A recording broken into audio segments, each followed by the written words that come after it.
Welcome to the super awesome comic review show, both for the audience at home and Dominic, who's never been here before. Hey guys. And Ms. Marya Jones, Hello. who has been here before. I have. And Foxi, back behind the camera, Hi, Bob. as I often am.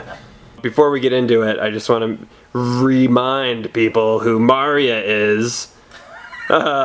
She runs the Albuquerque Zine Fest. Yeah. Well, that's coming up, though. Yes. It's actually a October 10th. relevant discussion now. What? It is. It so is. ABQ Zine Fest is October 10th this year.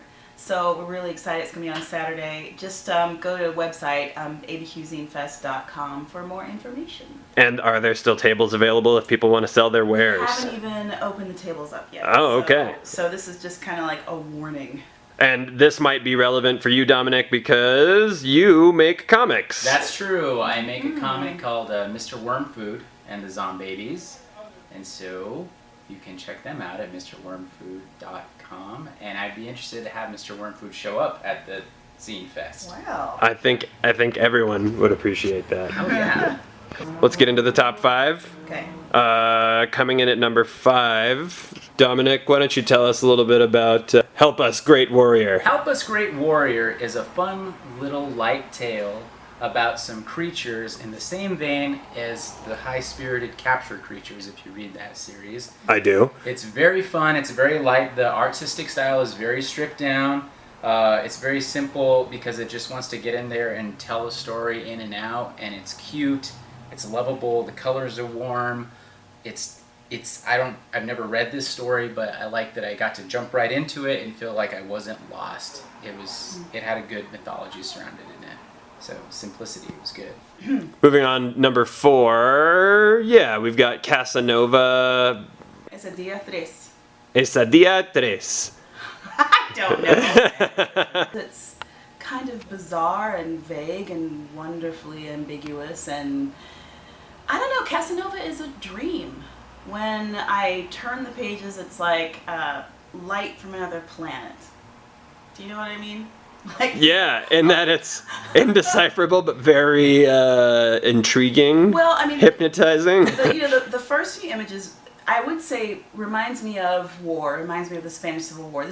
Reminds me of Spanish bombs, dropping over Barcelona. There's something about it that I remember somewhere in the vague, mystical world of my birth. Yeah, I mean, I'm talking like this comic. I mean, what? No, what you're saying is actually more followable than the comic, but I do enjoy it just as much as the comic too. Okay, great. We were talking a few minutes ago about how nighttime is not just dark. Nighttime is colored by the neon lights or the flashes of headlights of a car going by. Those colors just linger. That light just lingers. And I don't know. At some point I was reading, and then I stopped reading, and I just started just really looking at images, because the images are just as strong as the story is vague. The visuals are poetic also, so you can get hooked in with the words if you want, but you can also fall in love with Casanova's hair. I mean, it's possible. Yeah. Coming in at number 3, we've got a Star Wars fill-in issue between regular series artists. Yeah, Simone Bianchi is doing it, and he's killing it in this issue. It's good. I was wondering if they were going to have transitional artists or if they were going to maintain the same ones. This is a good filler story. Kind of goes backwards and looks at a young Obi-Wan on Tatooine without giving too much away. And in the letters page, I like that they mentioned that this might be a thing they revisit, like more stories from the Ben Kenobi journal that Luke can thumb through whenever they need a fill-in issue. I think that's a smart way to set it up, because just in the few pages that are in there in Obi-Wan's like kind of inner dialogue, there's so much set up as far as like other people he interacts with in the Star Wars universe that is like, oh well, I want to know more about that, So it's very subtle, but it just kind of like it's a good tease, it's a good appetizer for everything. It doesn't really lack drama. I mean, it's still epic. Even though it's a filler story, you still hear strings in the background. It's still very strong. Yeah, you had mentioned something, because filler stories are usually just filler stories, but you had mentioned something when we were talking about it, that you could just feel the drought and the dust Yeah. in this, just the way it's drawn, that it feels very dusty and dry and hopeless, and it does. This almost came in at number 1. I just laid my heavy fox paw down and said, no, number 1's got to be the fun. And so number 2 is Southern Bastards number 10, which was not fun. You can't not feel things while reading that one. I don't know what to say. I mean, I grew up in the South, and I feel so conflicted about this comic.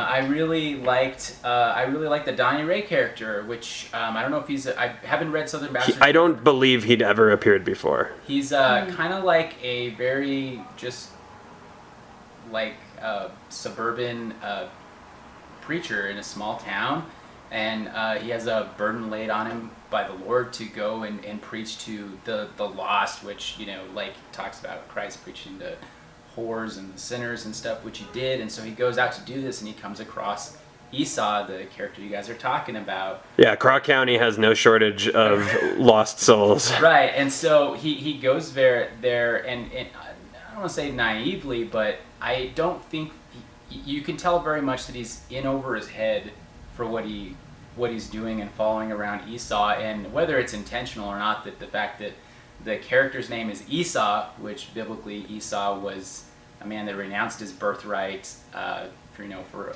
a bowl of soup. You know, you can see those parallels with the Esau character, because I mean, he has a pentagram tattooed on him. I mean, he's very much embraced. He's not a person that is like bad and is staying that way because he doesn't feel he has any redemption. He's flat out rejecting it, much like the Esau character. And I like the gumption of the preacher following through with him, even when it really cost him. I don't want to spoil, but it goes in a dark way, and as it would, because what are you going to do in the face of such darkness? Right, but you know, he doesn't relent, and I think that I admired that about him. And it's weird because I am drawn to the Esau character. I think because even his lips are just like cut out. Yeah. You know, I mean, he's like your worst nightmare, you know? But at the same time, you recognize, like I recognize this dude, which is terrifying, right? But I still recognize the devil I know. How weird is that? You know, I really feel like I want to dive into this series because it's deep. It is so much deeper than you can ever, like, I've said it before and I'll say it again. I don't like football. I don't really know much about the South, and you know, there's a lot of things to find distasteful that pop up in the media and whatnot. It's just a very unique setting in every way, and it elicits me to think about things that I maybe wouldn't otherwise, and like look at a community that I maybe wouldn't otherwise. Kudos to the team for making such powerful art. Absolutely. And coming in at number 1, a book that was nothing but a joy to read in a plastic bag, which seems to indicate that there's something inappropriate going on. There's definitely a lot of penises. A lot of penises in that one. Not as many as in previous issues. Matt and Chip, the artist and writer, have sketched on 1,000 copies of this new issue of Sex Criminals, and so it's random whether or not you get one of those, and that's why it's double bagged, so you don't know what you're getting. Right. It's like the golden ticket. Oh, yeah. Right. I have opened 7 and received no golden tickets. No ticket. Man. Oh yeah. But then there's also the B cover, which for every issue in this arc there will be a B cover by a guest artist. The first one is by Scott Pilgrim's Brian Lee O'Malley. It is, here, I'll just show you. It's a Goomba penis. Boom. Whoa. The upcoming artists are Coop. Katie Cook is doing one of Gronk and any convention ever fame, because she does a bunch of really cute sketches of all your favorite characters, now with penises. I don't remember who else is involved, but a lot of indie stars. There was a lot of sex in this issue of Sex Criminals. They did not, they didn't hold back on that front whatsoever. No, they did not. They advanced the plot forward. Forward and backward. They made a page full of Miami jokes, little visual puns. Man. Hilarious. The visual puns, I think, are like the standout for me in Yeah. this book. I mean, there's just so much, like background accoutrements that make this such an enjoyable, fun read. It's very subtle, but 3 words: Crockett and Tubbs. Yeah, Yeah, It's there. look for it. It's there. there is definitely a Crockett and Tubbs amazing. visual There's pun. David Caruso, which I Yeah, the David Caruso flew right past.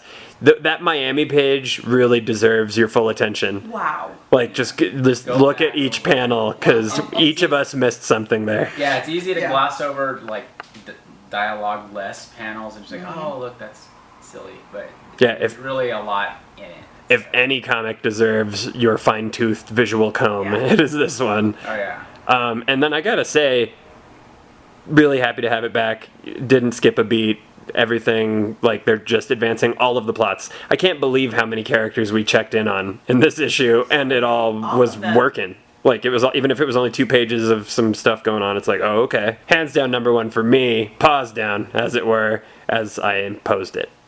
And speaking of things that I'm imposing, Foxy's pick of the week, which would have been on the top 5 if you guys had read the previous 17 issues or whatever. It is Lazarus, issue number 18. The war is a raging. The Hawk soldiers are on drugs, and Forever is wrecking stuff. High body count. It's nuts. Not going to say much more than that, but yeah, you don't. What are you doing? Why aren't you reading this book? You guys, come on. Sorry. Come on. Sorry. Yeah. Doing it. All right. Later. Next time. Okay. All right. Got it. Well, thanks for being on the show. Hey, no problem. Absolutely. It was a pleasure.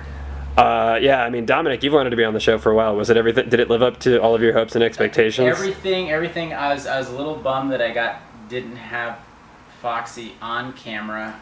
I was hoping we could have like a pal moment, and Maxx wasn't here. Yeah, it's an unusual episode. But I liked it. It's like the switch hitters of the Super Awesome Review Show. That's right. We had to decentralize it. We decentralized it a couple months back, and it was the right call to make. Because look, here we are. Yeah. Look at this. Look at it. It's not tied to that brand. It's like what Domino's did. They're not just Domino's Pizza. It's They're Domino's. That's right. We can do it all now. That's right.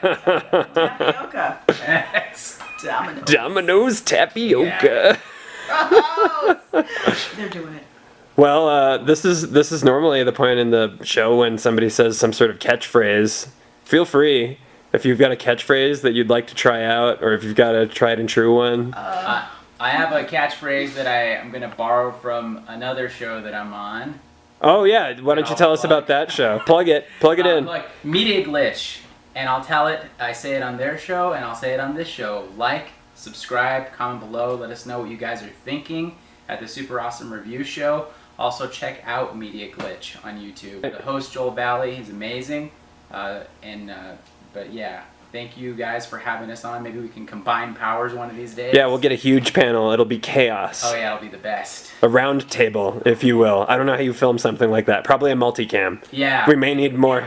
We can get a cam in there, so Oh, okay. we'll bring a cam, so it'll be good. Yeah, we can group edit that one. All right. Well, catchphrase. Me? Yes. Writing is fighting. Keep doing it. Don't give up. Never. Never give up. Sharpen those pencils. But Dominic, your catchphrase was comment, subscribe, and like. Comment. I just wanted to be clear. Yeah. I wanted to make sure. It's not highly original, but it's there. No, it's functional. Yeah. Hopefully, it elicits some actions. Yes. You want that This interaction. is the call to action. Like, subscribe. comment Mine is below. aesthetic. Like, subscribe, comment. Like, subscribe, comment. Like, subscribe, comment. Like, subscribe, comment. Yeah, Like, do a thing, but it yeah. should appear here. Yeah. Subscribe, comment below. Yeah. All right. All right. Bye, guys. Bye.